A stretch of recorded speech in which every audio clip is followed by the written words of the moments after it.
नमस्कार दोस्तों, स्वागत है आप सभी का हमारे YouTube चैनल आलोक ज्ञान गंगा में। मित्रों, हम हाजिर हैं विश्वास का बंधन का 8वां भाग लेकर के। अगर आपने इस कहानी के पहले भागों को अभी तक आपने नहीं देखा है तो डिस्क्रिप्शन में मैंने उसका लिंक दे दिया है।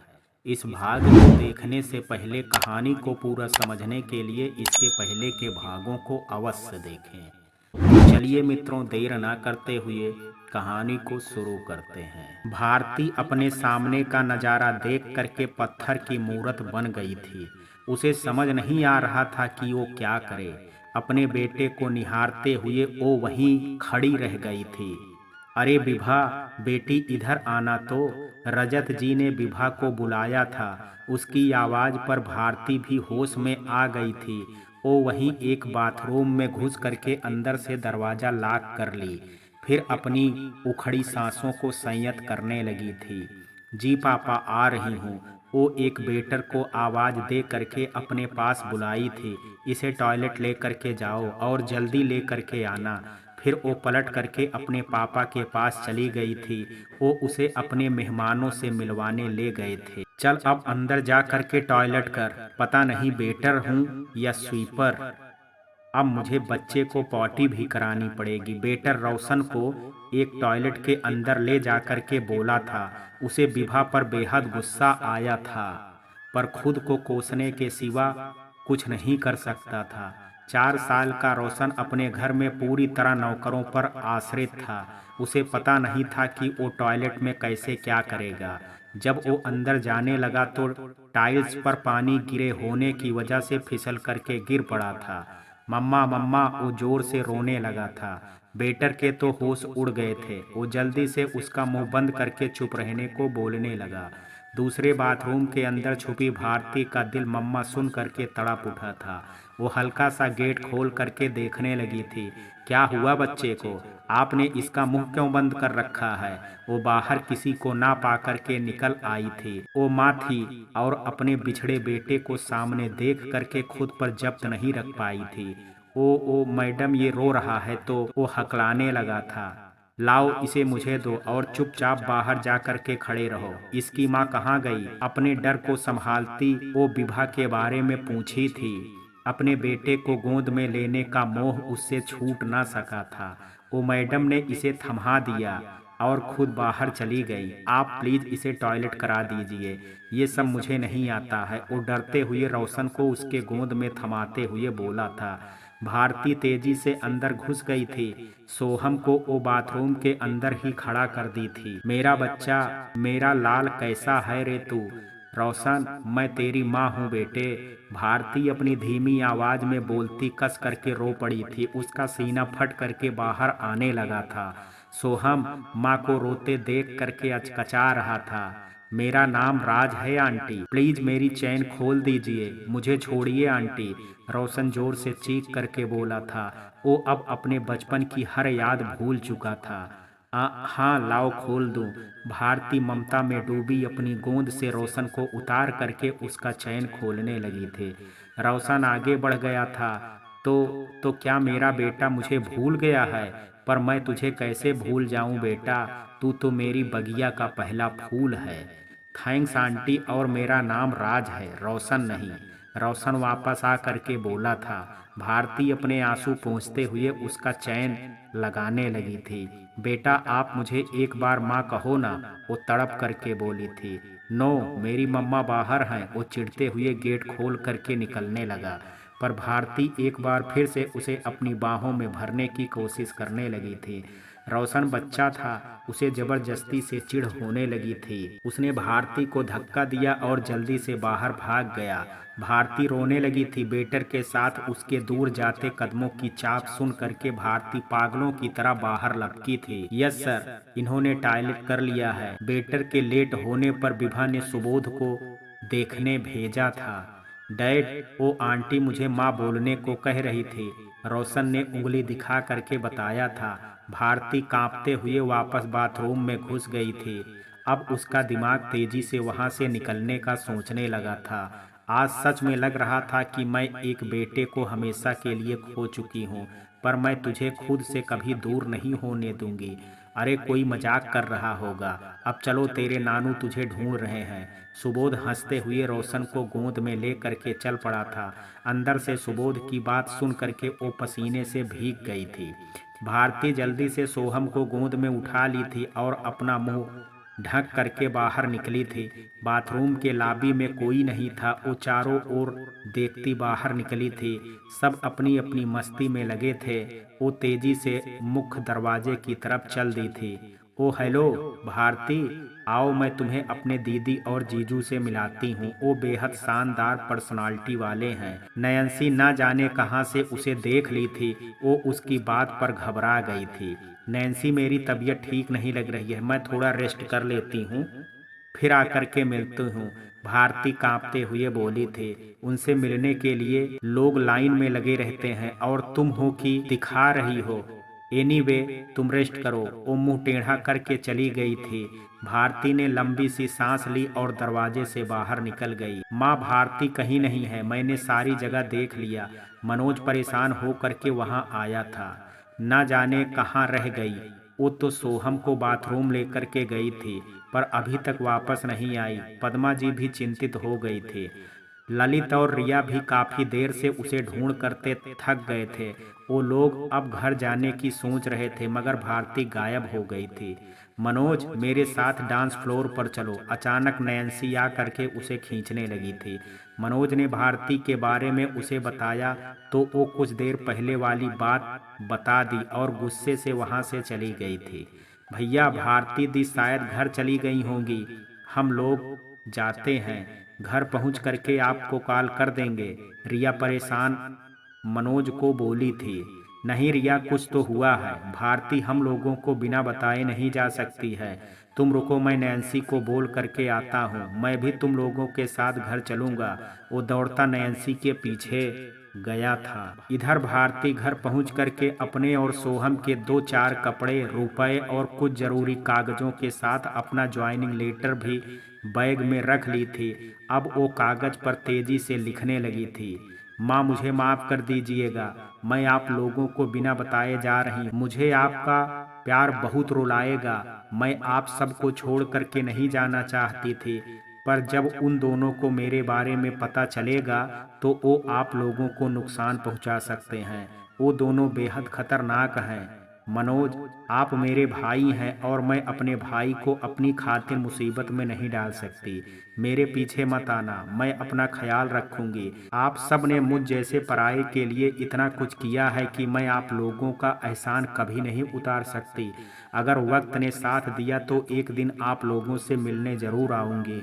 रिया और ललित जी, आप दोनों बहुत अच्छे हैं और मैं आपकी खुशियों के लिए दुआ करूंगी। मैं आप सबको हमेशा अपने दिल में रखूंगी। आपकी भारती। उसने चिट्ठी को लाउंज के सेंटर टेबल पर रख दिया और तेजी से बाहर निकल गई। उसे विभा और सुबोध की क्रूरता का पूरा अंदाजा था। रोशन की बात पर सुबोध ने भले हंस दिया हो, पर विभा जरूर कुछ सोचेगी। उसका सीधा शक मुझ पर जाएगा। वो मेरे बारे में जरूर पता लगाएगी, फिर उसे सीसीटीवी और सबके साथ मेरी फोटो भी मिल ही जाएगी। इसलिए मैं अब यहाँ रुक करके सोहम को खुद से दूर नहीं कर सकती। मन में सोचती वो ऑटो पकड़ करके बस स्टॉप की तरफ चल दी थी। हेलो मैं भारती। वो बस स्टॉप पर पहुँच करके बूथ से कौशल को फोन लगाने लगी थी। भारती तुम इतनी रात में फोन, क्या बात है?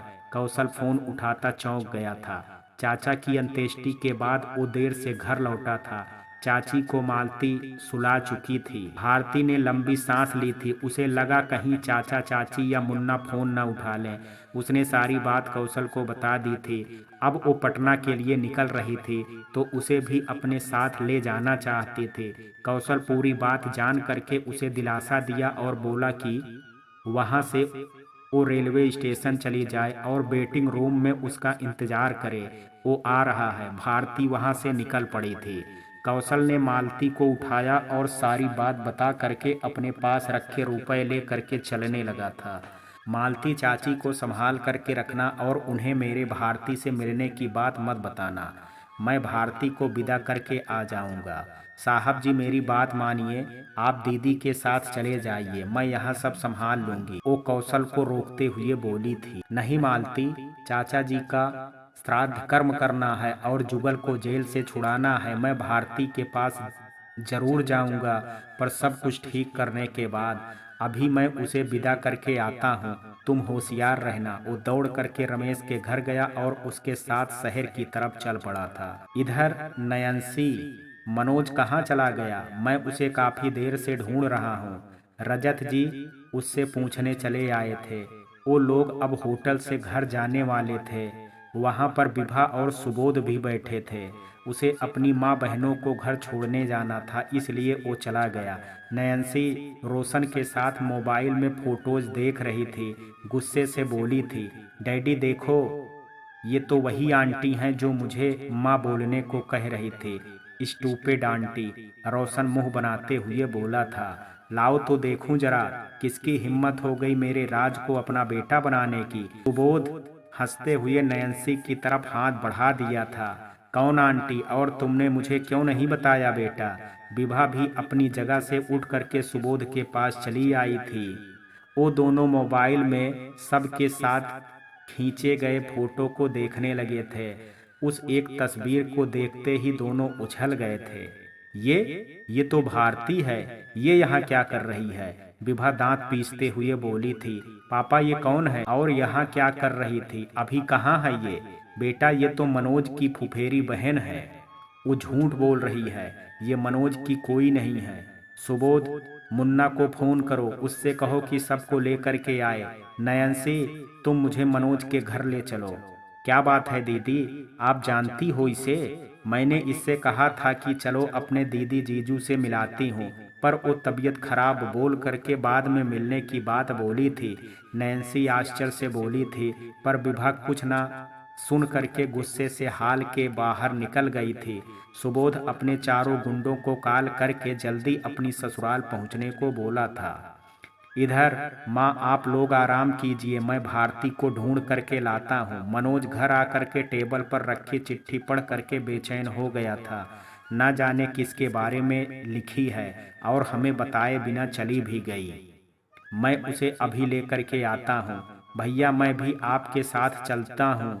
ललित भी पीछे से दौड़ा था। दोनों वहाँ से बस स्टॉप की तरफ भागे थे।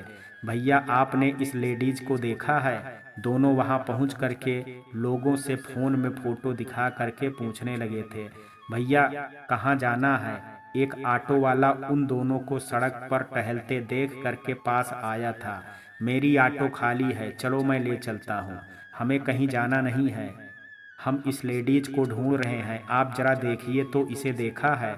ललित ने अपना फोन उसके आगे किया था।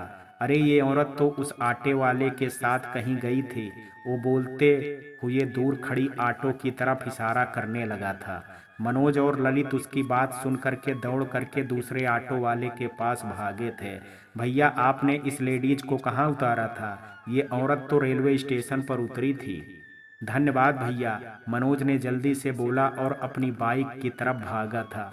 कुछ देर बाद दोनों रेलवे स्टेशन पर सबसे पूछते हुए गार्ड के पास पहुंच गए थे। उसने भारती की फोटो देख करके उन दोनों को वेटिंग रूम में ले गया था। ओ रही देखिए, मुंह ढकी बैठी है।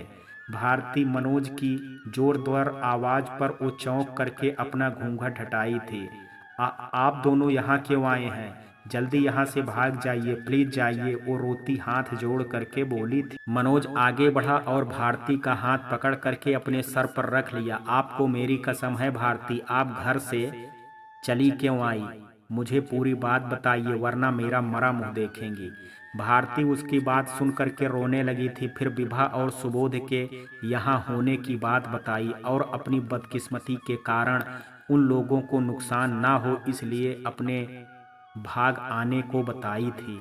मैंने उनको बुलाया है मनोज, वो कुछ देर में आ जाएंगे, फिर मैं यहाँ से दूर चली जाऊंगी। आप लोग यहाँ से चले जाइए। आपने मुझे अपना भाई कहा था भारती, पर आपको अपने भाई पर तनिक भी भरोसा नहीं है। मैं अभी पुलिस को कॉल करके उन दोनों को पकड़वाता हूँ, फिर देखता हूँ कि वो दोनों क्या करते हैं। वो गुस्से से तमतमाता अपना फ़ोन निकाल करके पुलिस को कॉल करने लगा था। भारती डर के मारे रोने लगी थी। तभी उसका फ़ोन बजने लगा था। उसने देखा तो नयंसी का कॉल आ रहा था। कुछ सोच करके मनोज ने कॉल उठा लिया था। कहाँ हो मनोज? मेरी दीदी को तुम्हारी बहन भारती से मिलना है, इसलिए हम लोग तुम्हारे घर आ रहे हैं। प्लीज़ तुम लोग सोना मत, वो चहकते हुए बोली थी। मनोज ने अपना सर पकड़ लिया था। उन्हें पता चल गया भारती, वो लोग आपसे मिलने घर आने वाले हैं। उसकी आवाज़ दूर से आती महसूस हो रही थी। अब ललित भी चिंतित होने लगा। मैंने कहा ना मनोज, वो दोनों बहुत खतरनाक हैं। अब आप दोनों जल्दी यहाँ से जाइए और मेरी चिट्ठी दिखा करके भाग जाने की बात बता दीजिएगा। वो आप लोगों को कुछ नहीं करेंगी, मगर आप दोनों को वहाँ नहीं पा करके वो पूरा शहर छान मारेगी। आप जल्दी जाइए, प्लीज जाइए मनोज, वो फूट फूट करके रोते बोली थी। हेलो नैन्सी, यार घर में तो सब सो चुके हैं, तुम दीदी को लेकर के सुबह आओ ना। मनोज ने कुछ सोचते हुए वापस फोन घुमा दिया था। नहीं मनोज, दीदी और जीजू भारती से अभी ही मिलेंगे और अब हम लोग निकलने वाले हैं, उसने बोल करके फोन काट दिया था। मनोज के माथे से पसीना फूट पड़ा था। ललित तुम गाड़ी लो और घर जाओ, माँ और रिया को ले करके अपने गांव निकल जाओ। मैं भारती को छोड़ करके तुम्हारे पास आ जाऊंगा, वो चाबी उसके हाथ में देता बोला था। नहीं मनोज, आप लोग जाइए, अभी वहाँ आप दोनों का होना जरूरी है। मैं यहीं छुपी रहूंगी और उनके आते ही चली जाऊंगी। अब आप लोग जाइए, वो दोनों बहुत खतरनाक हैं, प्लीज जाइए, वो डर से कांपते हुए बोली थी। ललित तुम जाओ, मेरी माँ बहन और अपने बच्चे का ख्याल रखना। अब उनकी पूरी जिम्मेदारी तुम्हारी है, जाओ। मनोज उसे धकेलता बाहर तक छोड़ आया था। भैया जल्दी आइएगा, हम सब आपका इंतजार करेंगे, ललित रुंधे स्वर में बोल करके स्टेशन के बाहर दौड़ पड़ा था। भारती से शक्ति सोहम को अपने आंचल में छुपा ली थी। उसका दिल आने वाले पल को सोच करके बेहद डर चुका था। इधर भारती, मैं तुम्हारे साथ नहीं आ सकता, चाचा जी का श्राद्ध कर्म करना मेरा फर्ज है। आधे घंटे बाद कौशल वहां आ चुका था और अब भारती को अपने बाहों में जकड़े रोता बोल रहा था। चाचा जी के मरने की बात जान करके वो भी बेहद दुखी हो गई थी। कौशल जी, आप भारती के साथ जाइए, मैं जा करके चाचा जी का श्राद्ध कर्म कर दूंगा, मनोज पूरे दिल से बोला था। उससे अब कौशल और भारती की जुदाई मंजूर नहीं थी। नहीं मनोज, जुगल का जो हाल है वो मेरी वजह से है, मुझे उसे भी आज़ाद कराना है, मैं इस तरह नहीं भाग सकता, कौशल रूंधी आवाज़ में बोला था। रमेश ने भी कौशल को बहुत समझाया पर वो उन दोनों की बात सुन ही नहीं रहा था। वो काउंटर पर टिकट काटाने चला गया था। वहाँ पटना की कोई ट्रेन नहीं थी पर दिल्ली की ट्रेन थी जो पटना मेल थी। कौशल ने उसी ट्रेन से पटना तक की टिकट मांगी पर वो पूरा फुल था। कौशल टिकट काटने वाले से खुशामद करने लगा था पर वो कुछ नहीं कर सकता था। भैया आप ये टिकट रख लो, मेरे बेटे की परीक्षा की तारीख आगे बढ़ गई है तो मैं कैंसिल करवाने आया था। एक आदमी कौशल के पास आया था। कौशल ने टिकट ले करके उसके पैर छू लिए थे। आपका बहुत बड़ा उपकार चाचा जी, भगवान आपके बेटे को परीक्षा में जरूर सफल करेंगे, कौशल ने खुश होकर के कहा और टिकट के पैसे उनके हाथों में रख करके वेटिंग रूम में चला गया था।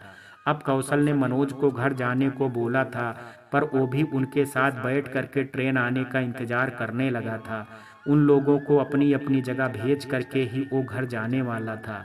भारती कौशल का हाथ थामे थी और वो सोहम को अपनी गोद में लिए हुआ था। इधर माँ रिया, जल्दी चलो, विनोद कहाँ है? ललित घर पहुंचते ही चिल्लाते हुए बोला और दौड़ करके कमरे में सोए विनोद को अपनी गोद में उठाया बाहर भागा था। आप दोनों मेरे पीछे आइए। बेटा हुआ क्या है? मनोज और भारती कहाँ हैं? पद्मा जी तेजी से उनके पीछे भागने लगी थी। कुछ तो बोलिए ना, हम कहाँ जा रहे हैं? भैया कहाँ हैं? वो दोनों आपके साथ क्यों नहीं आए? रिया भी घबराते हुए सवाल पूछने लगी थी। बैठिए माँ, बैठो रिया, लो विनोद को पकड़ो। एक हाथ से गाड़ी का दरवाजा खोल करके बच्चे को रिया की तरफ बढ़ाता बोला था। वो दोनों बैठ गई थी। ललित दूसरी तरफ से दौड़ता ड्राइवर के पास बैठा और जल्दी गाड़ी चलाने को बोला था। बेटा मनोज ठीक तो है ना? हम लोग कहाँ जा रहे हैं? पद्मा जी का हृदय किसी अनहोनी के अंदेशों से भर चुका था। माँ हम लोग मेरे गांव जा रहे हैं और भैया ठीक हैं। ललित लंबी सांसें भरता सारी बात बताने लगा था। इधर नयनसी तुम आगे चलो। विभा जल्दी से मनोज के घर के आगे उतरते बोली थी। सुबोध और वो पीछे चलने लगे थे। फिर वो किसी को फोन लगाने लगी थी। इडियट्स कहाँ हो तुम चारों, जल्दी यहाँ आओ। मनोज सामने तो आओ, मेरी दीदी तुमसे मिलने आई हैं। नैन्सी खुले दरवाजे से अंदर आते हुए बोली थी। तभी बाहर से गाड़ी रुकने की आवाज पर नैन्सी चौंक गई थी। अभी कौन आया होगा और ये सब लोग कहाँ हैं? अचानक चार मुस्टंडे लोग अंदर आए और हर कमरे में सबको ढूंढने लगे थे। नैन्सी हैरानी से अपनी दीदी और जीजू को देख रही थी, पर उन सब को कोई नहीं मिला था। यहाँ कोई नहीं है मैडम, लगता है सब यहाँ से भाग गए हैं, मुन्ना गुस्से से बोला था। तभी जग्गू ने टेबल पर रखा चिट्ठी उठा करके विभा को दिया था। वो पढ़ने लगी थी। नैन्सी की समझ में कुछ नहीं आ रहा था। वो तो चार गुंडों को चेहरा देख करके ही सहम सी गई थी। मैं तो इस बेवकूफ़ मनोज को फोन कर दी थी कि हम लोग आ रहे हैं, फिर ना जाने सबको लेकर के कहाँ चला गया। और ये चारों गुंडे कौन हैं जिससे दीदी बात कर रही हैं? वो धीरे से बुदबुदाई थी। क्या कहा तुमने? उसे फोन किया था? सुबोध उसके पास ही खड़ा था और नैन्सी की बुदबुदाहट अच्छे से सुन चुका था। हाँ जीजू, यहाँ आने से कुछ देर पहले मैं मनोज को फोन करके बता दी थी। अब इतनी रात को किसी के घर में बिना बताए आना अच्छी बात नहीं है ना, वो मासूमियत से बोली थी वो, जिस पर विभा ने जबड़े भींच लिए थे। पापा सही कहते हैं, तुम जैसी बेवकूफ कोई नहीं हो सकती है। राणा तुम इसे ले करके मेरे घर पर जाओ, हम लोग कुछ देर में आते हैं, वो गुस्से से बोली थी। एक गुंडे ने नैन्सी के पास आकर के बाहर चलने का इशारा किया था। खुद को बहुत चालाक समझती है ना वो, इस बार उसे जान से मार डालूंगी। दीदी मैं इसके साथ नहीं जाऊंगी। नैन्सी अपनी बहन की नफरतों से भरी सूरत देख करके डरती बोली थी। फिर विभा ने उसे इतनी जोर से डांटा कि वो रोती बाहर भाग करके गाड़ी में जा बैठी थी। सुबोध पीछे आया था। नैन्सी हम लोग बाद में आ जाएंगे, तुम अभी घर जाओ और सो जाना। ये मेरा आदमी है, इससे डरना मत। नैन्सी के सर पर हाथ फेरते हुए वो बोल करके अंदर मुड़ गया था। नैन्सी सिसकने लगी थी। राणा गाड़ी स्टार्ट कर चुका था। अब क्या करोगी विभा? मैं तो कहता हूँ छोड़ दो, अब उसे जाने दो। सुबोध कुछ सहानुभूति से बोला था। सुबोध तुम्हें मेरा साथ देना है तो चुप रहो, वरना तुम भी घर जाओ। मैं इन तीनों के साथ उसे ढूंढ लूंगी। चलो मुन्ना, उसे ढूंढते हैं। वो गुस्से से बोल करके अपने तीनों आदमियों के साथ बाहर निकली थी। सुबोध भी चुपचाप बाहर आने लगा। अब कहाँ चले मैडम?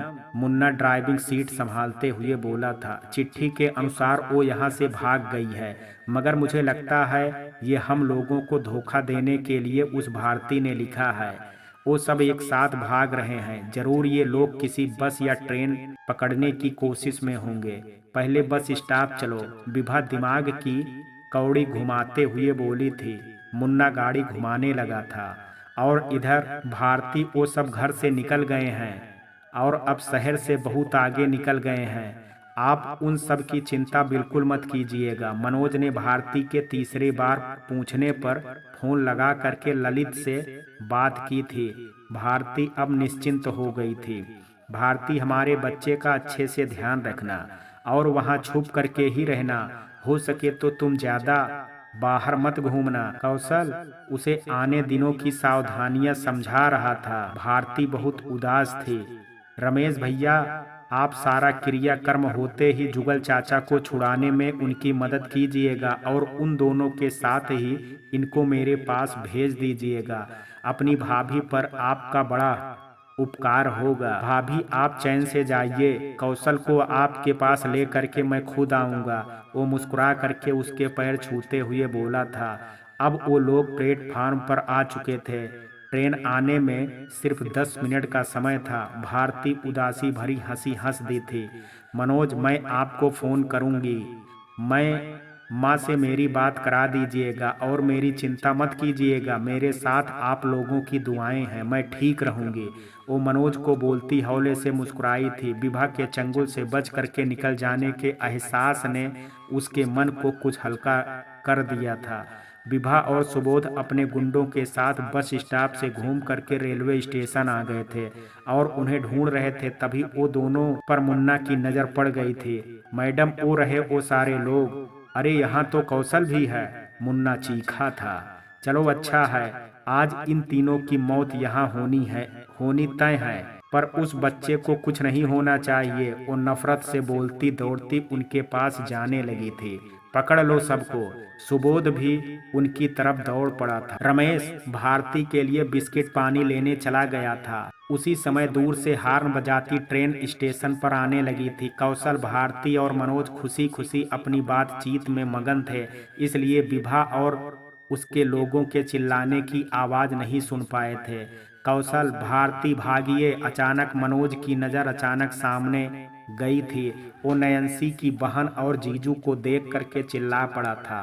कौशल भारती का हाथ कस करके पकड़ते हुए आगे भागने लगा था। रुकिए दीदी, जीजू, आप लोग यहाँ क्या करने आए हैं? मनोज उन दोनों के आगे हाथ फैलाते हुए बोला था। तुम सब कुछ जानते हो और मेरे सामने नाटक कर रहे हो। तुम्हें तो मैं बाद में देखती हूँ, पर पहले उन दोनों से निपट लूं। विभा दांत पीसते हुए उसे मुन्ना की तरफ धक्का देती, पकड़ो इसे। उन तीनों ने मनोज को कस करके पकड़ लिया था। वो उनकी पकड़ से छूटने के लिए छटपटाने लगा था, मगर विभा और सुबोध तमतमाते हुए आगे बढ़ गए थे। उधर भारती और कौशल एक दूजे का हाथ कस करके पकड़े बुद्ध बने खड़े थे। कौशल ने सोहम को अपने गोद में ले लिया था। मैंने आपको कहा था ना कौशल जी कि हम दोनों बहुत बदनसीब हैं। अब क्या होगा? भारती खुद को कोसने से कुछ नहीं होगा। अब तेजी से भागो, ट्रेन आ रही है। तुम्हें पीछे से छुप करके चढ़ना होगा। कौशल समझाते हुए भारती को ट्रेन की तरफ खींच करके ले जाने लगा था। मुझे नहीं, हम दोनों को इस ट्रेन पर चढ़ना है। अब मैं आपको छोड़ करके कहीं नहीं जाऊंगी। वो लोग आपको मार डालेंगे। नहीं नहीं, मैं आपको अब अकेले नहीं छोड़ूंगी, वो चिल्लाते हुए बोलने लगी थी। कौशल, ये लो मेरे पास जितने रुपए हैं सब रखो और भाभी के साथ जाओ। यहाँ मैं सब संभाल लूंगा यार। रमेश अचानक सामने आया था। पर जुगल परवर कुछ नहीं, तू जा मेरे यार, अब तेरा दोस्त सबको देख लेगा। भाभी को अब अकेले मत छोड़, तू जा और अपने परिवार के साथ खुश रहना। कौशल के पॉकेट में सारा पैसा घुसाते हुए वो बोला और उन दोनों को आगे धकेल दिया था। सुबोध उस समय तक वहां पहुंच चुका था, पर रमेश रास्ते में खड़ा होकर के सुबोध से भिड़ गया था। वो दोनों आगे बढ़ने लगे थे। तूने मेरे दोस्त की जिंदगी बर्बाद कर दी है, मैं तुझे जान से मार डालूंगा। वो घूंसों से सुबोध के चेहरे पर वार करने लगा था। आह, छोड़ो मुझे! सुबोध लड़खड़ा करके गिर पड़ा था। अब विभा भी वहां पहुंच चुकी थी। उसने सुबोध को उठाया था। तू कौन है बे? तेरी ये मजाल कि मेरे पति पर हाथ उठाओ। अब ले इस गलती की सजा भुगत। वो अचानक अपने ब्लाउज से छोटा पिस्तौल निकाली और रमेश को संभालने को मौका दिए बगैर चला दी। आह! रमेश अपना सीना पकड़े नीचे गिरता चला गया था।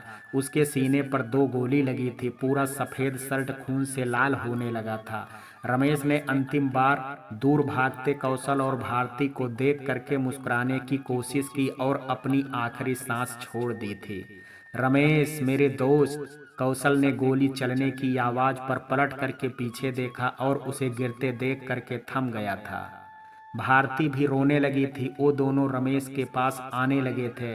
इस बार मैडम ने चौका मार दिया। ये आदमी तो गया, अब उस कौशल और भारती की बारी है। आज मैडम उन दोनों को जिंदा नहीं छोड़ेंगे। मुन्ना ने मनोज को चैन से बांध दिया था और हंसते हुए अपने साथी से बोल रहा था। मनोज रमेश की मौत से सन्न पड़ गया था, पर उसकी बात सुन करके जोर से चीखा था। कौशल, भारती, आप लोग भागिए, वो दोनों आप लोगों को भी मार डालेंगे। रमेश का बलिदान व्यर्थ नहीं जाने दीजिए। भागो दीदी, जल्दी भागो, अपने बच्चे को बचाने की खातिर भागो। मनोज की आवाज पर कौशल का ध्यान टूटा था। वो वापस भारती का हाथ पकड़े पलट गया और तेजी से ट्रेन की तरफ भागने लगा था। विभा और सुबोध उन दोनों से 10 हाथ की दूरी पर तेजी से चले आ रहे थे। कौशल, रुक जाओ वरना मैं गोली चला दूंगी, विभा ने जोर से चिल्ला करके कहा था। पर वो अपनी धुन में भारती को पकड़े भागे जा रहा था। विभा ने गुस्से से एक फायरिंग की थी जो कौशल के एक तरफ से निकल गई थी। कौशल रुक गया था। ये गोली मिस कर गई थी, इसका मतलब दूसरी गोली भी मिस हो जाएगी। ये जरूरी नहीं है, अब तुम आराम से वहीं खड़े रहो। विभा हंसते हुए बोलती आगे बढ़ने लगी थी। कौशल का दिमाग बहुत तेजी से चल रहा था। सुबोध और विभा के हंसते चेहरे देख करके उसका दिल नफरत से भर गया था। अब कुछ भी सोचने का समय नहीं था। उसने एक फैसला कर लिया और सोहम को भारती की तरफ बढ़ा दिया था। फिर अपने पॉकेट से टिकट, रुपए सब उसके दूसरे हाथ में पकड़ा दिया और बोला, भारती, मेरे सोहम को इन दोनों के बारे में कुछ मत बताना। मेरे प्रति इसके दिल में इतनी नफरत पैदा कर देना कि वो कभी मेरे पास आने की कोशिश ना करे। तुम्हें मेरी कसम, अब तुम अपनी मांग में सिंदूर तब लगाना जब मेरी सारी बात मान करके यहाँ से भाग जाओगी। और हाँ भारती, मेरे बच्चे को बहुत अच्छा आदमी बनाना। उसने हैरत से खुद की तरफ देखती भारती के माथे से सिंदूर मिटा करके कहा और जोर से चिल्लाया था, भारती भागो, तुम्हें अपने सिंदूर की कसम, तुम्हें इन सब कमीनों से जीत करके मेरे बच्चे को बचाना है। जाओ जाओ भारती, भागो, जल्दी भागो भारती। भारती झटके से होश में आई थी। वो कौशल का हाथ अपने सर से पकड़ करके चूम ली और उल्टे पैर वापस ट्रेन की तरफ भागने लगी थी। विभा और सुबोध उनके बेहद करीब आ चुके थे, पर कौशल की इस हरकत पर सुबोध गुस्से से उसे मारने लगा था। विभा भारती के पीछे जाने लगी थी, पर कौशल ने सुबोध को कस करके धक्का दिया था। वो कुछ दूर जा करके गिर पड़ा था। उसने विभा को पीछे से कस करके पकड़ा और उसके हाथों से पिस्तौल छीन करके पटरियों पर फेंक दिया था। फिर कौशल ने उसे कस करके 3-4 थप्पड़ लगाए थे। साले हमारी मैडम पर हाथ उठाता है। मुन्ना के साथ आए जग्गू और सोमा कौशल को आ करके लात घूंसों से मारने लगे थे। मनोज को उन सब ने अपने साथ ही खींच लिया था। वो वहीं के लोगों से मदद की गुहार लगाने लगा था। चुप कर साले, मुन्ना ने मनोज को जोरदार थप्पड़ लगाया था। इन दोनों को इतना मारो कि इनकी सारी होशियारी निकल जाए। विभा अपने बाल ठीक करते उन तीनों से बोली थी, सुबोध चलो, अब उसे ढूंढते हैं। मुन्ना तुम भी हमारे साथ चलो। फिर आधे घंटे तक विभा, सुबोध और मुन्ना वहां खड़ी 4 ट्रेनों की हर बोगी में ढूंढने लगे, पर भारती कहीं नहीं मिली थी। हो सकता है वो यहाँ से भाग गई हो, मुन्ना ने अपनी राय दी थी। बेवकूफ, वो लोग यहाँ खड़े थे, इसका मतलब उनके पास टिकट था। चलो हम एक बार फिर से चेक करते हैं। विभा गुस्से से दांत पीसते हुए बोली थी। तीनों फिर चल पड़े। उसी वक्त दिल्ली एक्सप्रेस ने हार्न दी और गाड़ी चल पड़ी थी। सुबोध रुक करके सोचने लगा था, अरे ये एक्सप्रेस है, इसमें टिकट कई दिन पहले से बुक होता है। उसके पास इस ट्रेन का टिकट नहीं होगा। चलो हम दूसरे ट्रेन से देखते हैं। सुबोध ने विभा से कहा था। वो भी सर हिला करके आगे चल पड़ी थी। अब वर्तमान में, अब उस रात की सुबह होने जा रही थी। जुगल कहानी सुनाना खत्म कर चुका था। सोहम सारी बात जान करके बिल्कुल सुन्न पड़ गया था। जुगल ने उसे अपने गले से लगा लिया था। वो फूट फूट करके रोने लगा था। चाचा, मेरे माँ पापा ने कितना कष्ट झेला है। मेरा एक बड़ा भाई भी है जो उस कमीने के पास है। मैं अपने माँ के साथ हुए नाइंसाफी का बदला जरूर लूंगा और मैं अपने भाई को पापा के साथ वापस ले करके आऊंगा। वो रोते हुए बोल रहा था। हाँ बेटे, अब तुम्हें ही साहब जी को भारती बिटिया से मिलाना होगा। उन दोनों ने अपने जीवन में हमेशा दुख ही भोगा है। वो शांत हो करके बोले थे। वो बात भारती अपने बेटे को खुद से नहीं बता सकती थी। उसकी तबीयत खराब होने पर जुगल के द्वारा सब बात सोहम जान चुका था। पर चाचा, उस रात माँ तो मुझे ले करके चली गई, पर पापा का क्या हुआ? बेटा, साहब जी ने मुझे जेल में बताया था। बताते हुए वो फिर से एक बार उस मनहूस रात को याद करने लगा था। जब विभा और सुबोध को लाख ढूंढने पर भारती नहीं मिली तो वो कौशल के पास वापस पहुंची थी। उन तीनों ने मिल करके मनोज और कौशल को बहुत मारा था। उनके मुंह नाक से खून निकल रहा था। साले बता भारती कहाँ गई? सुबोध ने कौशल का बाल पकड़ करके उठाते हुए कहा था। वो खून भरे चेहरे से लथपथ हंसने लगा था। तू मुझे मार दे सुबोध, पर मेरी भारती अब तुझे कभी नहीं मिलेगी। इस बार मैंने उसे अपनी कसम दी है और अब वो मुझ तक पहुंचने की कभी कोशिश नहीं करेगी। तू चाह करके भी मेरी भारती और सोहम तक नहीं पहुंच सकता है। कमीने बताओ कहाँ गई है? विभा ने उसके चेहरे पर एक जोरदार मुक्का मारा था। विभा तू औरत नहीं डायन है, डायन जो अपनों का ही घर खा जाती है। भारती ने तुझे अपनी सहेली समझा, पर तू उसकी हर खुशी निगल गई। तुमने मेरे बेटे को छीन लिया और तेरे इस गद्दार पति ने उसकी इज्जत। कौशल बोलते हुए रो पड़ा था। खैर अब मेरी भारती का तू भूल जा। बांझ औरत, खुद तो एक बच्चा नहीं जन पाई और दूसरे के बेटे पर अपना हक जमा बैठी। याद रखना बांझ औरत, रोशन मेरा बेटा है। उसकी रगों में मेरा और भारती का खून दौड़ रहा है। एक दिन वो अपने माँ पापा के पास जरूर आ जाएगा, फिर तुम लोग हाथ मलते रह जाओगे। नफरत से बोलता वो ठहाके लगाने लगा था। विभा गुस्से से तमतमाती उसे मुक्कों से मारने लगी थी, पर सुबोध ने उसे पकड़ लिया था। विभा, ये ऐसे नहीं बोलेगा, इसे घर ले चलते हैं, इसके पूरे शरीर से चमड़ी खींच करके नमक रगड़ देते हैं, फिर खुद ही बकना शुरू कर देगा। हाँ, तू ये भी करके देख ले, पर मेरी जुबान पर अब कभी भारती का नाम नहीं आएगा। अगर उसे खुद से दूर रख करके तेरी कुदृष्टि से बचा सकूं तो अब यही सही है। मैं अपनी भारती को भूल जाऊंगा। आज से भारती का नाम मेरी जिंदगी में कभी नहीं आएगा। वो टूटे दिल से हंसते हुए बोला था। मनोज की हालत बहुत बुरी थी। उसके सर पर गहरी चोट लगी थी जो मुन्ना के द्वारा दीवार पर टकराने के कारण थी। वो बेहोश हो गया था। चल साले, कौशल को मारते हुए मुन्ना आगे ले जाने लगा था। तभी वहां से अंतिम ट्रेन निकल रही थी। इस लड़के का क्या करें मैडम? जग्गू बोला था। तुम्हारी छोटी बहन इससे बहुत प्यार करती है, इसे यहीं बांध करके छोड़ दो। सुबह होश आएगा तो अपने घर चला जाएगा। वैसे भी इसे कुछ पता नहीं था, ये तो बस भारती की चिट्ठी पढ़ करके आया था। इसके भांजे की तबीयत खराब हो गई थी, इसलिए सब हॉस्पिटल चले गए थे और ये भारती के पास आ गया था। जवाब कौशल ने अपने झूठ से दिया था। सुबोध कौशल को गौर से देखने लगा था। विभा भी सोच में पड़ गई थी। फिर मुन्ना से बोली, ठीक है, इसे यहीं किनारे फेंक दो। वैसे भी हमारी दुश्मनी इससे नहीं है। अगर ये सुबह तक बच गया तो कोई ना कोई आ करके हॉस्पिटल ले ही जाएगा। मुन्ना और जग्गू मिल करके उसे उठाते हुए प्लेटफार्म के साइड में फेंक दिए थे। ट्रेन की पटरियां प्लेटफार्म से 6-7 फीट की ऊंचाई पर बनी थी। कौशल के दिमाग ने फिर से घूमना शुरू कर दिया था। वो अब अपनी बर्बादी का बदला लेना चाहता था। सब उसे घेरे चल पड़े थे। पटरियों पर खड़ी अंतिम ट्रेन धीरे धीरे आगे बढ़ने लगी थी। कौशल ने चलते हुए गिरने का नाटक किया और नीचे गिर गया था। विभा गुस्से से उसे लातों से मारने लगी थी। मुन्ना ने कौशल को उठा करके खड़ा किया और 2 थप्पड़ लगा दिया था। ये सब कौशल सबको वहीं खड़ा रखने के लिए नाटक कर रहा था। अब तक ट्रेन अपनी रफ्तार में आने लगी थी। जा बांझ औरत, अब तेरा समय समाप्त हुआ, अपनी आंखों से मौत का नजारा देख ले।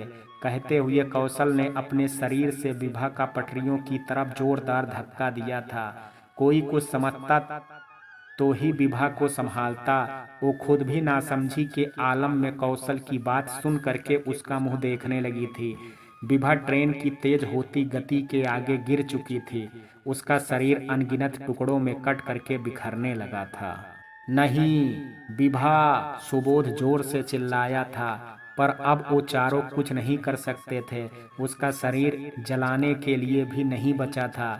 सुबोध वहीं बैठ करके रोने लगा था। अब वर्तमान में हॉस्पिटल में बैठा सोहम अपने जुगल चाचा के मुंह से इतनी दुख भरी कहानी का अंत सुन करके खुश हो गया था, पर वो जानता था कि ये उसके माँ पापा के जीवन का आखिरी अंत नहीं है। अभी ये कहानी अधूरी है। जुगल चाचा चुप हो गए थे। आखिर पापा ने उस दुष्ट औरत को अपने हाथों सजा दे ही दी, पर फिर क्या हुआ? फिर साहब जी को विभा के खून के इल्जाम में उम्र कैद हुई। रमेश की हत्या का इल्जाम भी साहब पर ही आया। मुझे पुलिस ने आजाद कर दिया था। मनोज के बहनोई ललित रात में ही उन लोगों को अपने घर पर रख करके वापस अपने बड़े भाई के साथ रेलवे स्टेशन आए और घायल मनोज को उठा करके ले गए थे। मैं और मालती कुछ दिन वहां रहे थे। एक दिन साहब जी से हम लोग मिलने गए थे। जुगल दुखी होकर के बोला था, जुगल मालती मेरा कोई ठिकाना नहीं है, हो सकता है मैं इन्हें दीवारों में तड़प करके मर जाऊं। तुम दोनों मेरे घर में रहना और भारती को कभी मत ढूंढना, वो सुबोध चैन से नहीं बैठेगा। अगर भारती यहाँ आई तो वो उसे मार डालेगा, वो रोते हुए बोले थे। हम दोनों उनके दुख पर रो पड़े थे। सुबोध के गुंडे हर 15 दिन पर भारती बिटिया को ढूंढने आते थे। कुछ बरस रह करके मैं मालती को ले करके हरिद्वार निकल गया। मुझे वो घर काटने लगा था जहाँ मेरी भारती बिटिया की यादें पसरी थी। मैंने आते हुए घर की चाबी विमल चाचा को दे दी थी। जुगल ने रुंधे हुए स्वर में कहा था, चाचा अब सबका हिसाब मैं लूंगा। अपने पापा को मैं ले करके आऊंगा और अपने बड़े भाई को भी ढूंढ निकालूंगा। अब आप मेरे साथ ही रहेंगे। आप आज ही मालती चाची को ले करके मेरे घर आ जाइए, वो दृढ़ निश्चय भरे स्वर में बोला था। जुगल उसका चेहरा देखने लगा था। वो बिल्कुल कौशल का दूसरा रूप लग रहा था। इधर राज के फ्लैट में बेड पर लेटी रीमा की आंखें खुल गई थी। उसका पूरा शरीर दर्द से टूट रहा था। वो खुद को समेटते हुए बहुत मुश्किल से उठ करके बैठ पाई थी। अपनी गलती के बारे में सोच करके वो सिसक पड़ी थी। उसे सोहम की याद आने लगी थी। तुम बहुत सही थे सोहम, ये राज बस सूरत से अच्छा है पर इसका दिल कोयले की तरह काला है। ये हैवान है और इस हैवान ने मुझे पूरी तरह बर्बाद कर दिया। ओह बेबी तुम उठ गई। पता है तुम कितनी खूबसूरत लग रही हो। उस समय राज लाउंज में बन ठन करके अंदर आया था। वो सीधे उसके करीब आने लगा था। रीमा डर करके पीछे हो गई थी। ओ नो नो, बेवजह डरा मत करो, अभी मुझे जरूरी काम करना है। बट तुम्हारी झील सी गहरी आंखें और उसमें भरे आंसू, सो स्वीट मेरी जान। मेरा दिल तो तुम्हें खा जाने को दिल करता है बट अभी नहीं। तुम नहा करके फ्रेश हो जाओ, तुम्हारे कपड़े उधर रखे हैं, मैं रात में वापस आता हूँ। हाँ तुम्हारा ब्रेकफास्ट किचन में रखा है और कुछ खाना हो तो बना लेना, वहाँ सब कुछ उपलब्ध है। खा खा जरूर लेना वरना मेरा मुकाबला कैसे करोगी। कुटिल मुस्कान के साथ अपने अंतिम शब्द बोलता राज उसके गालों को चूम करके कमरे से बाहर निकल गया था। रीमा ने दरवाजा बंद होने की आवाज सुनी तो फूट फूट करके रोने लगी थी। काफी देर तक रोने के बाद वो उठी और नहा करके आ गई थी। उसका मन कुछ हल्का हुआ था पर वो खुद को बेहद कमजोर महसूस कर रही थी। उसे राज की बात याद आई थी, मेरा मुकाबला कैसे करोगी। फिर वो किचन में गई और स्लैब पर रखे नाश्ते को उठाकर लाउंज में चली आई। धीरे धीरे खाती वो एक एक निवाले पर रोती रही थी। उसके वापस आने से पहले मुझे कुछ करना होगा वरना वो दरिंदा फिर मुझे लूट लेगा। वो खाने के बाद कुछ होश में आई तो सोचने लगी थी। उसने पूरा घर घूम करके देख लिया पर वहाँ से बाहर जाने का कोई रास्ता नहीं मिल रहा था। फ्लैट के मेन गेट को राज बाहर से लॉक करके गया था। वो दूसरे कमरे के बाहर बने छोटे से बालकनी में गई। ये फ्लैट तीसरी मंजिल पर बना था जो पूरा ऊंचे ऊंचे बाउंड्री से घिरा हुआ था। वो नीचे देखने लगी थी। गुंडे जैसी शक्ल के 4 आदमी वहां टहल रहे थे। उन लोगों ने भी रीमा को देख लिया था। अंदर जाओ मैडम, यहाँ से भागने का कोई रास्ता नहीं है, हंसते हुए उसमें से एक आदमी ने चिल्ला करके कहा था। वो घबरा करके अंदर चली आई थी। हे भगवान मेरी मदद करो, मैं यहाँ से बाहर कैसे निकलूं। वो हाथ जोड़े रोने लगी थी। मिस्टर सोहम आप डिस्चार्ज पेपर पर साइन कर दीजिए। आपकी माँ अब होश में आ चुकी हैं और आप शाम तक उन्हें घर ले जा सकते हैं। डॉक्टर ने चेकअप करने के बाद कमरे से बाहर आकर के कहा था। सोहम बेकरारी से बाहर खड़ा था। उसने खुशी से डॉक्टर का हाथ पकड़ लिया था। थैंक यू डॉक्टर, आपने मेरी माँ को ठीक करके मेरी जिंदगी बचा ली है। ये तो मेरा काम है सोहम, आप अपनी माँ का ख्याल रखिए। वो मुस्कुरा करके बोले और चले गए थे। सोहम अपनी माँ के पास चल दिया था। माँ रुधे हुए बोलता वो भारती से लिपट करके रो पड़ा था। मत रो बेटा, मुझे कुछ नहीं हुआ है, देखो मैं बिल्कुल ठीक हूँ। अब मुझे अपने घर जाना है, उसका सर सहलाती भारती धीरे से बोली थी। फिर वो अपने सामने देखने लगी थी। सोहम, जुगल चाचा कहाँ गए? मैंने उन्हें मालती चाची को लाने भेजा है, वो लोग कुछ देर में आ जाएंगे। उनकी बात का जवाब दे करके वो फिर से रोते हुए बोला था। माँ, आपने और पापा ने इतना कष्ट झेला है और मुझे आज तक कुछ भी पता नहीं था। मैं कैसा अभागा बच्चा हूँ जो आज तक अपने भगवान जैसे पापा से नफरत करता रहा। पर इसमें आपकी कोई गलती नहीं है माँ, आपने तो उनके कहे अनुसार ही किया था। बेटा मुझे माफ़ कर दो, मैंने आज तक तुझसे सारा सच छुपा करके रखा था। भारती शर्मिंदगी से बोलती अपनी नज़रें झुकाने लगी थी। सोहम ने तड़प करके उसका हाथ पकड़ लिया था। माँ, इसमें आपकी कोई गलती नहीं है, ये सब होना हमारे किस्मत में लिखा था। पर अब मैं हम सब की जिंदगी बदल दूंगा। वो मुट्ठियां भींच गुस्से से बोला तो भारती डर गई थी। पर सोहम तुरंत ही भावुक होता बोला था। माँ, मैं तो अपने पापा की गोद में बस कुछ क्षणों के लिए रह पाया था, क्या वो मुझे अब पहचान पाएंगे? माँ, मेरे तो एक भैया भी हैं, पर वो तो हम लोगों के बारे में कुछ जानते भी नहीं हैं। दुख से चूर हो करके बोलता सोहम रो पड़ा था। भारती भी अपने जवान बेटे को रोते देख करके बिल्कुल टूट गई थी। पर सोहम ने तुरंत ही अपने आंसू पोंछे और भारती के आंसू साफ करते हुए बोला था। बस माँ, आपने बहुत रो लिया, अब और नहीं। अब वो सुबोध चौहान रोएगा, वो भी खून के आंसू। उसने आपको और पापा को इतना दुख दिया, आप लोगों की सारी मान मर्यादा खत्म कर दी। मेरी दादी माँ उस नीच इंसान के कारण मर गई। उसने मेरे भैया को छीन करके अपना बेटा बना लिया। माँ, उसने ये गलती नहीं महापाप किया है और अब उसे अपने किए का अंजाम भुगतना होगा। वो क्रोध से बोलता तमतमा उठा था। बेहद नफरत और गुस्से ने उसके चेहरे को जलते अंगारों की तरह दहकता बना दिया था। भारती डर गई थी। उसे वो पल याद आने लगा जब कौशल ने उसके मांग का सिंदूर पोंछ करके कहा था कि वो सोहम को बीते कल के बारे में कुछ नहीं बताएगी और ना कभी उस गांव जाने की कोशिश करेगी। वो उस लम्हे को याद करने लगी थी और फिर सोहम से बोली थी। तुम्हें पता है सोहम, उस रात मैं ट्रेन में सीट के नीचे छुप गई थी, तुम्हें अपने सीने से चिपकाए कौशल जी की सलामती की प्रार्थना करती रही। फिर जब आधे घंटे का सफ़र बीत गया था तब मैं बाहर निकली थी। मैं सुबह से पटना के प्लेटफार्म पर ही मुंह ढके छुपी रही। फिर जब दिन निकला तो वहीं चाय बिस्किट खा करके ऑफिस चली गई थी। वहीं मैंने ज्वाइन किया और एक वोमेंस हॉस्टल में कमरा ले लिया था। दूसरे दिन सुबह ही बाजार जा करके सिंदूर खरीद करके लाई और अपनी मांग भर करके तुम्हारे पापा की कसम खा ली थी कि मैं कभी भी तुमको अपना सच नहीं बताऊंगी और ना ही अब कभी मुड़ करके उस गांव जाऊंगी। तुम साल भर के हो गए थे, पर तुम्हें किसके भरोसे छोड़ देती।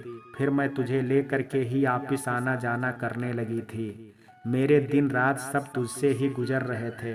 मैंने बहुत कठिनता से साल भर वहाँ काटा था। फिर मैंने अपना ट्रांसफ़र के आवेदन लगा दिए थे। मुझे वहीं विभा के आ जाने का डर सताता था। कुछ महीनों बाद मेरी पोस्टिंग उत्तराखंड हो गई थी। मैं वहाँ से चली आई। इसी तरह 2-3 साल के अंदर ट्रांसफ़र करा करा करके मैं यहाँ आ गई। वो बोलते बोलते रोने लगी थी। सोहम, मैं तेरे पापा को हर पल याद करती हूँ, पर जानती हूँ कि उनसे मिलने नहीं जा सकती। उनके दिए सौगंध ने मेरे पैरों में बेड़ियां डाल रखी हैं। उस दिन जुगल चाचा को देख करके मैं बहुत डर गई थी। उस दिन लगा कि अगर जुगल चाचा ने मुझे देख लिया तो फिर वो विभा भी मुझे ढूंढ लेगी। इसी बात को लगातार सोचते रहने से मेरी तबीयत खराब होने लगी थी। माँ, विभा को तो पापा ने उसी रात मार डाला था, वो मुस्कुरा करके बोला और जुगल चाचा की सुनाई कहानी बताने लगा था। भारती को विभा का अंजाम सुन करके कुछ अच्छा लगा। पर वो मनोज को याद करके बहुत दुखी हो गई थी। मनोज ने अपने भाई होने का पूरा फर्ज निभाया था सोहम। बस ईश्वर से यही प्रार्थना है कि माँ, मनोज, रिया, विनोद और ललित जहाँ भी हो कुशल हो। वो खोई खोई सी बोली थी। मैं उन सब का भी पता लगाऊंगी, आप चिंता मत कीजिए। आप बैठिए, मैं कुछ कागजों को दे करके आता हूँ, फिर हम घर जाएंगे। वो भारती को लिटा करके बाहर निकल गया था। इधर चाची, मैं गुड़िया किचन में तैयार हो करके आई थी। वो सुनंदा से कुछ कहना चाहती थी पर बोलने में झिझक रही थी। हाँ बोल गुड़िया, क्या बात है? उसके उदास चेहरे को देख करके वो प्यार से मुस्कुराती बोली थी। चाची, ओ मैं आज कॉलेज नहीं जाऊंगी, मुझे सोहम जी की माँ को देखने हॉस्पिटल जाना है। वो झिझकते हुए बोली थी। ठीक है तो चली जाओ, पर ये भी ले करके जाओ, उन लोगों को अभी घर के खाने की ज़रूरत होगी। वो मुस्कुराती एक बड़े साइज का पैक टिफिन उसके हाथों में पकड़ा दी थी। गुड़िया का चेहरा खिल उठा था। थैंक यू चाची, आप दुनिया की सबसे अच्छी चाची हैं। वो खुशी से उसके गले से लिपट करके गाल को चूम ली थी। अब जल्दी भागो, 11 बजने वाला है, खाना समय पर मिले तो ही अच्छा लगता है। और ज़्यादा मुझे मस्का मत लगाया करो, पगली कहीं की, संभल करके जाना। वो मुस्कुरा करके बोली थी। गुड़िया भी हंस करके भाग ली थी। भगवान करे इस बार तेरी खुशियां ना बिखरें गुड़िया, तेरे ओठों की मुस्कान ऐसे ही खिली रहे, सुनंदा जी अपने मन से दुआ करते हुए बोली थी। इधर माँ, अब आप कैसी हैं? भारती के पैर छूते हुए गुड़िया पूछने लगी थी। ठीक हूँ, तुम कंचन हो ना? भारती मुस्कुरा करके बोली तो वो हंस करके सर हिला दी थी। हाँ मैं कंचन ही हूँ, मैं आपको देखने कल भी आई थी, पर आप बेहोश थी। वो उदासी से बोली थी। उसकी आंखों में मशीनों में जकड़ी भारती और सोहम का रोता चेहरा तैरने लगा था। भारती उसके उदास चेहरे को गौर से देखने लगी थी। दूधिया गोरा रंग और गोल चेहरा, उसकी आंखें बेहद खूबसूरत थी। वो खोई बेहद खूबसूरत लग रही थी। कंचन, क्या हुआ तुम्हें? मैं अब ठीक हो गई हूँ और सोहम मेरे डिस्चार्ज के पेपर साइन कराने गया है। पर तुम मुझे ये बताओ कि तुम मुझे माँ क्यों कहती हो? वो हंसते हुए पूछ बैठी थी। ओ तो सोहम जी के मुंह से सुनती हूँ ना तो बस। गुड़िया बुरी तरह झेंप गई थी। माँ, मैं आप लोगों के लिए खाना लेकर के आई हूँ। मैंने डॉक्टर से पूछ लिया है, आप ये खाना खा सकती हैं और आज मैं अपने हाथों से आपको खिलाऊंगी। वो टिफिन खोल करके प्लेट में खाना निकाल ली थी। चलिए माँ, अपना मुंह खोलिए। भारती को कंचन बहुत अच्छी लगी थी और उसका स्नेह देख करके तो वो खिल गई थी।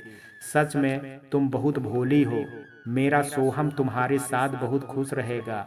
कंचन, तुम कब आई और मेरी माँ को क्या खिला रही हो? सोहम अचानक अंदर आया था। वो तेजी से बोल करके प्लेट में देखने लगा था। आपको क्या लगता है कि मैं माँ को कुछ गलत खिला दूंगी?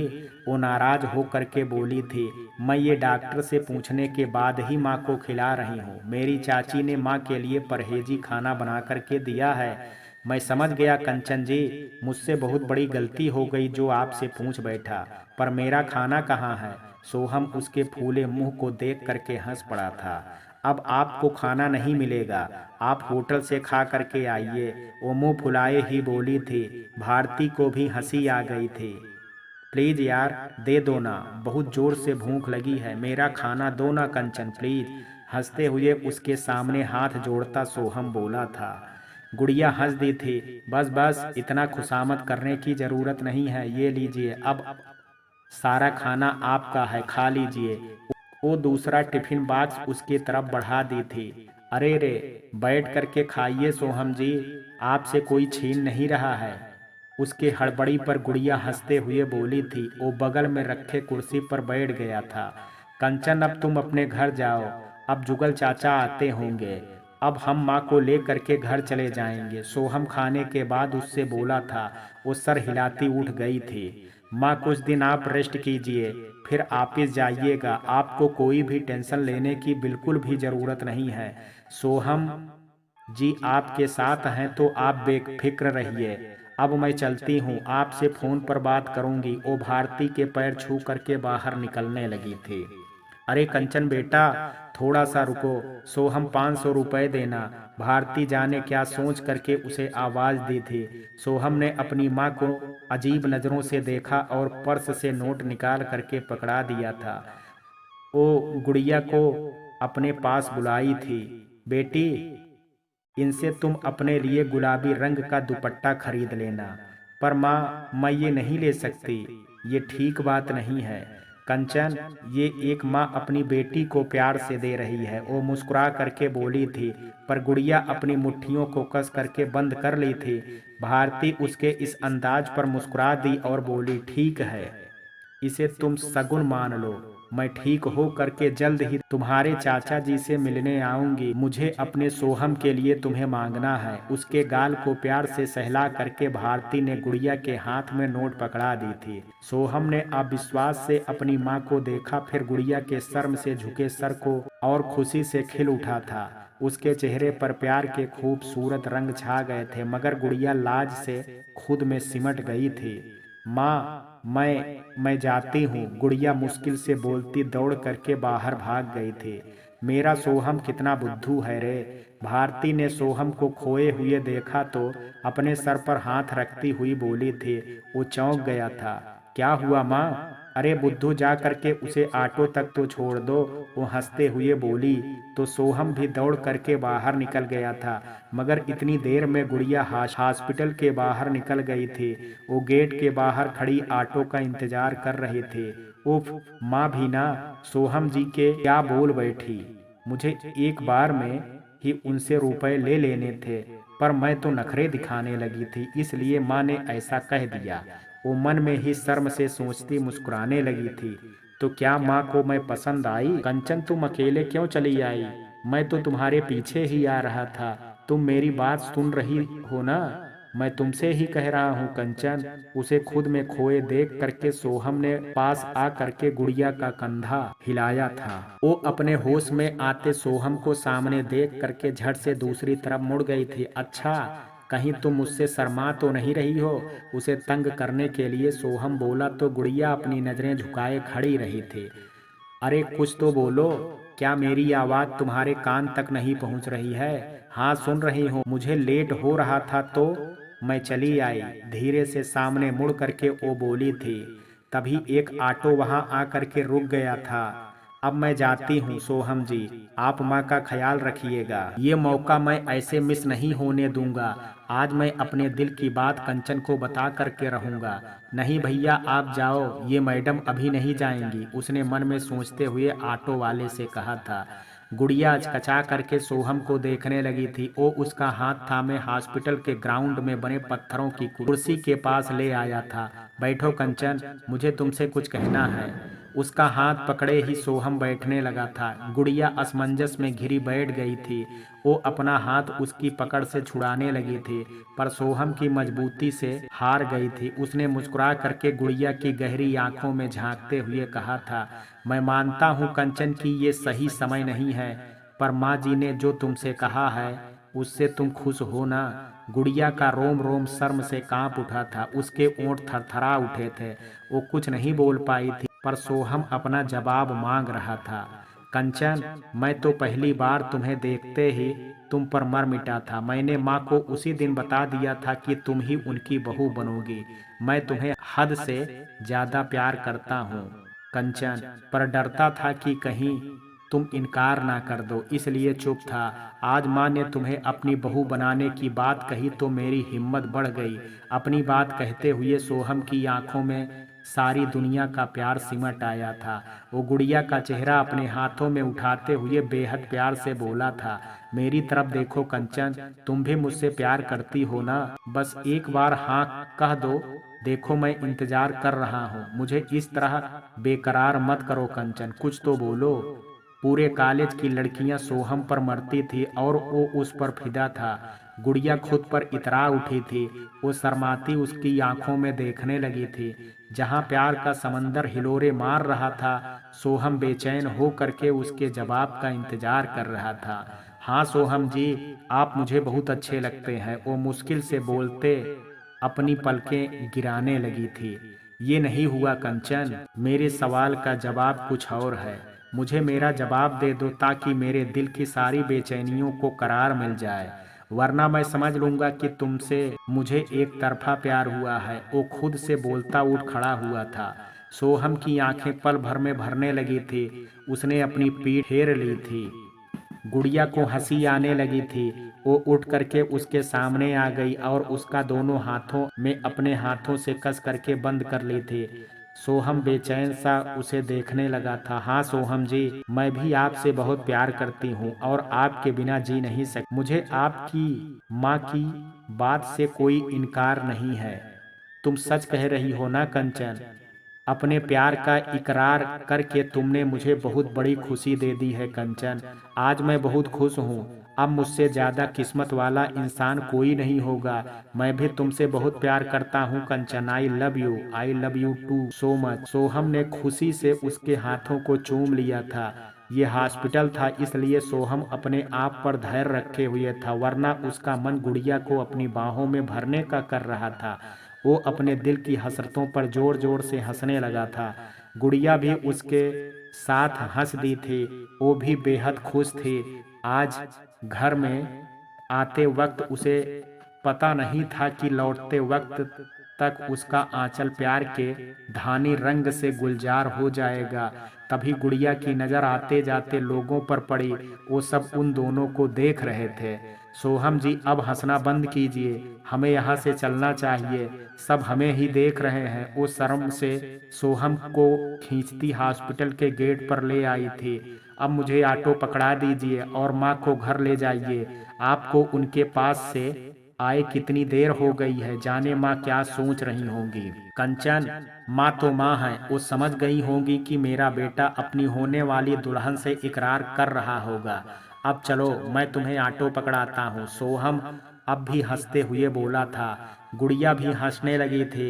इसी बीच एक ऑटो आकर के उनके पास रुक गया था। सोहम ने हाथ दे करके उसे रोका था।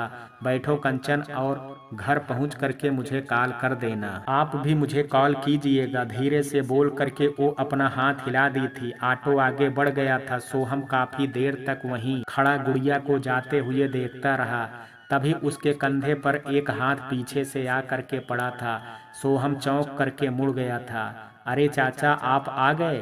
चाची कहाँ है? वो तो तभी यहाँ से चल करके अंदर गई जब तुम कंचन का दोनों हाथ पकड़े हुए थे। जुगल धीरे से मजाक वाले अंदाज में बोल करके हंस दिए थे। सोहम बुरी तरह से झेप गया था। चाचा, वो तो बस यूं ही अपना कान खजुआते हुए वो भी खुल करके हंस दिया था। चलिए, अब मैं भी चाची से मिल लूं, फिर हमें निकलना भी है। ठीक है, फिर चलो, जुगल बोल करके उसके साथ बढ़ने लगे थे। सोहम की आंखों में अब भी गुड़िया का गुलाबी चेहरा छाया हुआ था। इधर, हाँ तो इंस्पेक्टर कहिए, आप मुझसे क्यों मिलना चाहते थे? लखनऊ से कॉल करके इंस्पेक्टर ने मुंबई पुलिस की सहायता ली थी और अब इस टीम सिटी हॉस्पिटल्स में राज के पास उस कमरे में बैठी हुई थी। मिस्टर राज, रीमा तुम्हारी दोस्त है ना? वो परसों दिन से गायब है। उसके पापा ने तुम्हारा नाम लिया था। तुम और रीमा जल्दी ही शादी करने वाले थे, तो हमें लगा कि मैं रीमा को लेकर के भाग आया हूँ। वो इंस्पेक्टर की बात बीच में ही काटता बोला था। ये देखिए, ये मेरे डैडी हैं। इनकी खराब हालत के कारण मैंने अपने फर्स्ट सेमेस्टर की परीक्षा भी छोड़ दी है। अभी 4 दिनों से यहीं इनके साथ हूँ। आप चाहें तो डॉक्टर से पूछ लीजिए। अपनी आवाज को दुख के सागर में डुबाए राज सामने से आते डॉक्टर की तरफ इशारा करके बोला था। क्या बात है इंस्पेक्टर, आप यहाँ? मुझे सिस्टर ने बताया कि यहाँ पुलिस आई है, तो मैं खुद ही चल करके आया। कुछ बात है क्या? डॉक्टर, ये पेशेंट जो यहाँ लेटे हुए हैं, इन्हें क्या हुआ है और ये यहाँ कब भर्ती हुए थे? मुझे इनकी सारी रिपोर्ट चाहिए, इंस्पेक्टर ने सर्द लहजे में डॉक्टर से कहा था। इन्हें 4 दिन पहले यहाँ लाया गया था इंस्पेक्टर। इन्हें हार्ट अटैक हुआ था। राज ने अपने पापा को सही समय पर यहाँ एडमिट कराया था, जिसके कारण इनकी जान बची है। अभी तो ये दवाओं के असर में सो रहे हैं। अब इन्हें शाम में डिस्चार्ज कर दिया जाएगा। डॉक्टर ने पहले से रटे हुए जवाब बोल दिए थे। और कोई इन्फॉर्मेशन चाहिए इंस्पेक्टर, या इतना काफ़ी है? मैं जरा इन्हें देख लेता हूँ। इंस्पेक्टर बेड के पास गया था। वो बूढ़ा आदमी कई महीनों का बीमार लग रहा था। इस समय उसके नाक में ऑक्सीजन पाइप लगी हुई थी और आंखें पूरी तरह से बंद थी। इंस्पेक्टर ने उसके चारों ओर घूम घूम करके देखा और फिर वापस अपनी जगह पर आ गया था। नहीं, सब ठीक है, मैं चलता हूँ। वो मुड़ करके बाहर निकल गया था। राज तिरछी नजरों से डॉक्टर को देखते हुए हंस पड़ा था। अच्छा, बस एक बात और डॉक्टर। अचानक इंस्पेक्टर दरवाजे से लौट आया था। क्या पिछले दिनों में राज हॉस्पिटल से बाहर भी निकला था? नहीं इंस्पेक्टर, ये लड़का तो यहाँ आने के बाद एक क्षण भी हटा नहीं है। हमारे हॉस्पिटल में ही दवाइयों की डिस्पेंसरी है, तो दवा लाने भी बाहर नहीं जाना पड़ता, इसलिए राज को बाहर जाने की जरूरत नहीं थी। डॉक्टर ने हर बात साफ कर दिया था। अब इंस्पेक्टर के पास कोई सवाल नहीं था। वो चला गया और उसके पीछे उनकी टीम भी गई थी। वाह डॉक्टर, मेरे शेर, तुमने तो मेरा दिल लूट लिया। तुम्हारे झूठ से भरे सच को सुन करके इंस्पेक्टर भी अपने सवाल भूल बैठा था। ये लो 50,000 का चेक, ये तुम्हारी कलाकारी का इनाम है। राज ने हंसते हुए चेक का टुकड़ा डॉक्टर की तरफ बढ़ा दिया था, जिसे उसने लपक करके पकड़ लिया और अपने पॉकेट के हवाले कर दिया था। अबे ए उठ, तेरा रोल खत्म हो गया और ये ले तेरा इनाम। राज ने बेड पर पड़े उस बूढ़े आदमी को उठाते हुए कहा था। वो आदमी अपना चेक पकड़े हाथ जोड़ करके हंसने लगा था। साहब जी, आपको आगे भी कोई काम हो तो मुझे याद कीजिएगा। मैं बीमार की एक्टिंग के अलावा भी बहुत काम बेहद अच्छे से करता हूँ। ठीक है, अब यहाँ से निकलो, राज ने कहा और अपना सिगरेट सुलगाने लगा था। उसने विकास को लखनऊ पुलिस स्टेशन की निगरानी करने के लिए कहा था। जब उसे पता चला कि वहाँ पुलिस मुंबई की पुलिस से मदद लेगी, तो वो सुबह ही उठ करके फ्लाइट से मुंबई आ गया था। उसने अपने एक दोस्त की मदद से सिटी हॉस्पिटल के जूनियर डॉक्टर को मोटे पैसों का लालच दे करके सारा इंतजाम कर लिया था। पुलिस आई और चली भी गई। अब वो धुआं के छल्ले बनाता गुड़िया के बारे में सोचने लगा था। इधर सोहम को देख करके मालती रोने लगी थी। उसकी बूढ़ी आंखों में खुशियों के आंसू भर गए थे। सोहम आगे बढ़ करके उसका पैर छूने लगा था, पर मालती उसे कंधों से पकड़ ली थी। ना ना बाबा, आप मेरे पैर मत पकड़िए। आप कुछ घंटों के थे तब मैंने आपको देखा था। अब तो आप बहुत बड़े हो गए हैं। भगवान आपकी उम्र लंबी करे। आप मेरी माँ की चाची हो तो मेरी दादी जैसी हुई ना। आप मुझे अपना पैर छूने से नहीं रोक सकती। हंसते हुए सोहम बोला और मालती के पैर छूने लगा था। उसकी आंखें बहने लगी थी। फिर सोहम ने मालती का हाथ पकड़ करके कुर्सी पर बैठा दिया था। आप लोग अब मेरे साथ रहेंगे और मैं इनकार बिल्कुल भी नहीं सुनूंगा। बिल्कुल साहब जी, पर गए हैं बाबा, है ना दीदी? मालती खोए हुए अंदाज में भारती से पूछ दी थी। हाँ मालती, सोहम बिल्कुल कौशल जी पर गया है। उनकी तो बस यही निशानी मेरे पास है। भगवान की यही कृपा मेरे लिए बहुत है। सोहम ठीक कह रहा है मालती, अब तुम मेरे साथ रहोगी। और चाची, अब आप मुझे सोहम बोलिए, मैं कोई बाबा वाबा नहीं हूँ। जब मैं अपने भैया और पापा को ढूंढ लूंगा तब हम गांव चले जाएंगे, है ना माँ? सोहम ने बात उचक ली थी। वो हंस दी और हाँ में सर हिला दी थी। पूरा दिन बीत चुका था और अब रात हो गई थी। सोहम भारती और जुगल मालती के साथ अपने घर आ चुका था। अभी सब खाना खा करके अपने अपने कमरे में सोए हुए थे। गुड़िया भी खाने के बाद अपने बेड में घुसी थी। वो दिन में हुए सारे बातों को याद करती खुश हो रही थी। इधर राज अपने दोस्त की जिद पर उसके घर ही रुक गया था। वो सुबह की फ्लाइट से लखनऊ के लिए निकलने वाला था। वहीं सुबोध चौहान अपने बंगले में बेड पर बैठा ड्रिंक कर रहा था। रैना उसके दूसरे बाजू में लेटी हुई थी। वो कुछ सोच रहा था। उसने कबर्ड में एक एल्बम खींचा था और उसे पलटने लगा था। उसने कॉलेज के दिन में आगे के दिनों की तस्वीर देखता वो भारती को सोचने लगा था। ना जाने तुम कहाँ गायब हो गई थी भारती। विभा के जाने के बाद मैंने तुम्हें कितना ढूंढा, पर अभी तक सफल नहीं हो पाया। अब तो मेरा मकसद सिर्फ तुम्हें पाना है, तुम्हें अपने इस घर में रख करके रोज अपना बनाना है, वो भी तेरे बेटे के आगे। वो सोचते हुए मन ही मन हंसने लगा था। तुम्हारे बेटे को मैंने इस कदर हवस का नशा लगा दिया है कि तुम अगर चाहो तो भी उसे सुधार नहीं पाओगे। तुम्हारे उस भिखारी पति की 25 साल की सजा खत्म हो गई है और वो अब गांव में दुकान चला करके जीता है। मैंने अपने आदमियों को उस पर नजर रखने को कहा है ताकि तुम उससे मिलने आओ तो मैं तुम्हें पकड़ पाऊं, पर ना तो उसने तुम्हें ढूंढने की कोशिश की और ना ही तुम उस तक पहुंची हो। मगर मेरा वादा है भारती, जिस दिन तुम्हें ढूंढ लूंगा अपनी विभा का बदला तेरे आंसुओं से लूंगा। अपने हाथ में पकड़े गिलास को सुबोध ने पलटते हुए सोचा था, फिर एल्बम को भी टेबल पर रख करके नैना की तरफ मुड़ गया था, पर कुछ देर बाद ही उसका फोन घनघना उठा था। हेलो मेरे लाडले, कैसे हो? डैड, आपने कंचन के घर का पता लगाया था?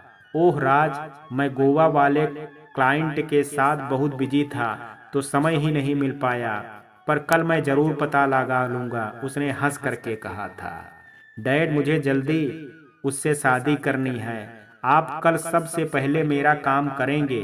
Okay bye.